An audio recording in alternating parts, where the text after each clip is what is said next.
Squinty eyeballs of me. Alright, mindfulness. Now we're on to the mindfulness skill of describing. Oh, I'm gonna. Oh, there's like a chart where you can practice all this stuff too. Pretty cool. Then you can track yourself.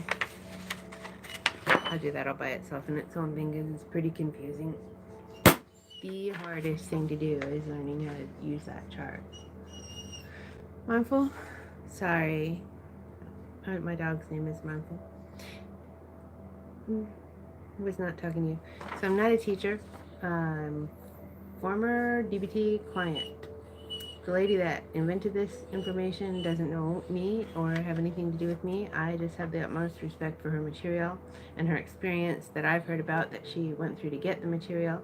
And I appreciate being able to go to the class. So, I don't know. And I have permission to read the materials and share my experience of it and my perception of it. That's all. As always, with mental health, take care because it's a serious thing. It's recommended, but we can't always do it. Get professional help from a professional person. But even when you're getting professional help from a professional person or professional group, be careful because what you want to do is try and share. I suppose I'm overdoing it too, but whatever. I want to try and share thoughts on the materials and not your actual personal one-by-one experience. If I screw up, I screw that up. But I'm still practicing. I want to say that I feel pretty happy reading this. Even though no one's looking at it, it's nice. So one way of getting hold of your mind is to do stuff. So when you can't do anything useful, do the thing that you can do. So I can't really do anything useful, but I can do the thing that I can do. And I'm pretty sure that's validated in here somewhere. Somehow. My nose is puffy and red because it's kind of warm in here, so it feels good to be warm. Okay. So ways to take hold of your mind. When you're in that circle space, you're out of your comfort zone, you're out of the learning zone, you're edging out of the learning zone into the panic zone, or maybe you're even outside the panic zone in that really super uncomfortable place where you're beyond panic. So you take hold of your mind and you get it back. You can do it by observing, you can do it by describing. There's a variety of ways you can do it. These are the first of the skills for ideas for practicing the skill of describing to get your mind back. Practice describing what you see outside of yourself. So lie on the ground and watch the clouds in the sky. Find and describe cloud patterns that you see. Sit on a bench in a busy street or at a park. Describe one thing about each person who walks by you. Find things in nature, a leaf, a drop of water, a pet, or other animal. Describe each thing in as much detail as you can. Describe as accurately as you can what a person has just said to you. Check to see if that you're correct. I'm going to add, be non-judgmental if you're not correct because it will hurt your feelings and might want to argue and stuff, and remember that the person's view is like their view no matter what, unless you could support it with facts, all that stuff. These are things that professional counselors, like I can kind of remember them telling us some of this stuff, so I'm trying to pass on stuff that I can remember, but I can't remember everything.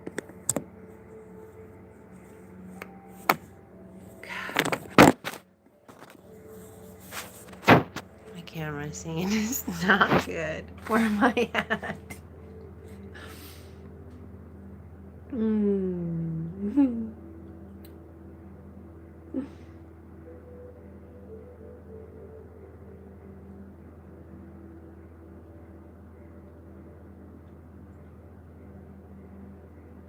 Okay, so we're still in practicing describing what we see outside of ourselves, and we're on number 5. Describe a person's face when the person seems angry, afraid, or sad. Notice and describe the shape, movement, and placement of the forehead, eyebrows, and eyes, the lips, and mouth, and cheeks, and so on. And the last one is describe what a person has done or is doing now. Be very specific. Avoid describing intentions or outcomes of the behavior that you do not directly observe. Avoid judgmental language. And then I'm going to say that another interesting thing when you're practicing some of these outward description things that involve other people, especially other people and other humans, is, do an internal observation at the same time and observe, like, what your language, like, observe what kind of language you are using, observe your internal emotions and feelings, which is the next thing.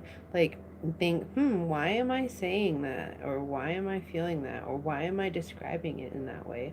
Or is there another way that I could describe it that would be, like, less judgmental, more accurate? And it's just interesting. It's interesting to observe ourselves as well as others.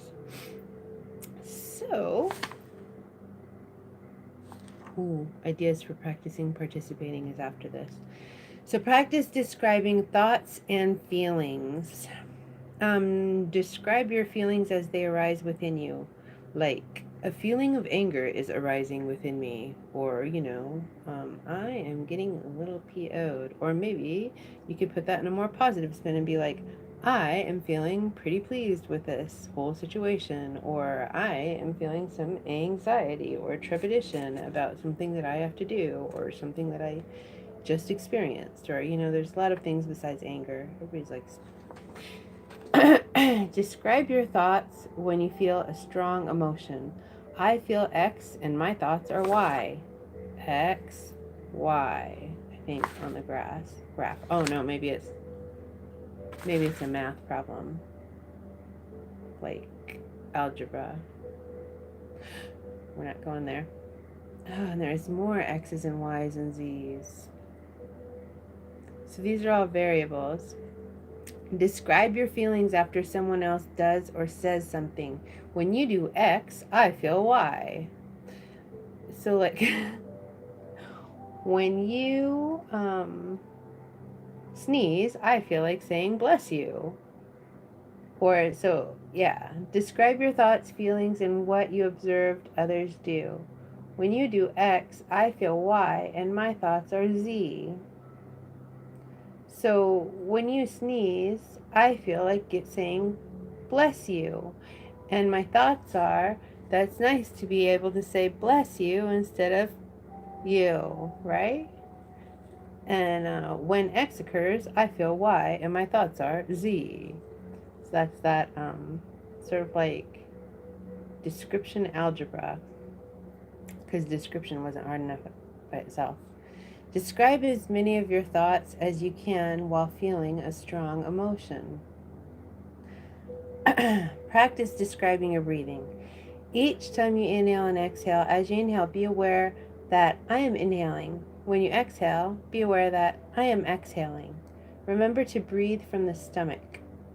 When beginning the second inhalation, be aware that I am inhaling, and slowly exhaling, be aware that I am exhaling.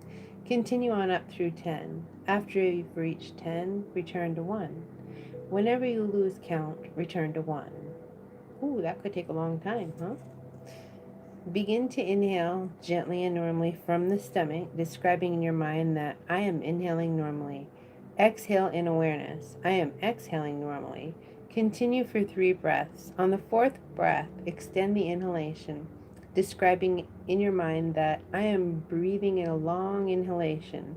Exhale in awareness. I am breathing out a long exhalation. Continue for 3 breaths. And practice describing your breathing by following the entrance and exit of the air. Say to yourself, I am inhaling and following the inhalation from its beginning to its end. I am exhaling and following the exhalation from its beginning to its end.